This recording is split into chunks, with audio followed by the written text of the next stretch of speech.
Si vous êtes un amateur de creepypasta, tout comme moi, vous avez sans doute déjà entendu parler du Bunnyman. Si ce n'est pas le cas, je vous laisse rechercher cette légende urbaine.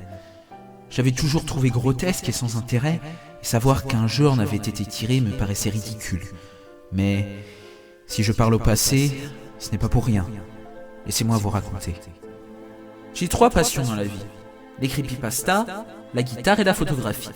La première étant bien plus forte que les autres. J'avais entendu parler, comme je vous l'ai dit, du Bunnyman.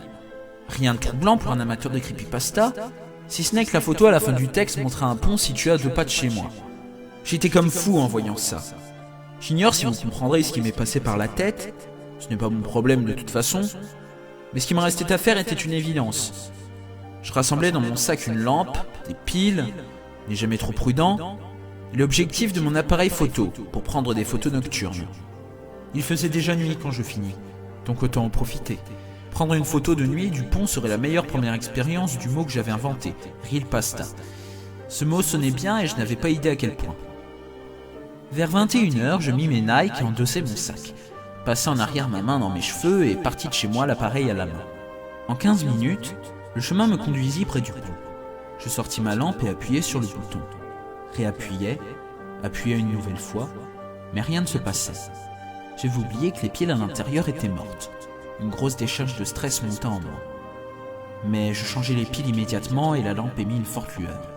Mais hélas, en un faisceau étroit, m'empêchant ainsi de voir autour de moi. Je commençais la courte marche qui me séparait du pont.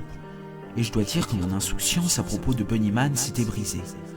La parano commençait à me gagner.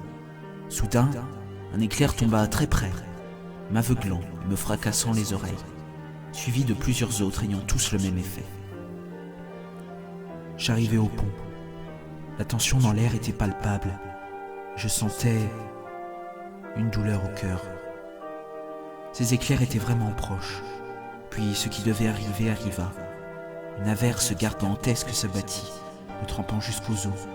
Je me plaçais pour prendre ma photo. La pluie avait déjà formé des flaques et traversé mes vêtements.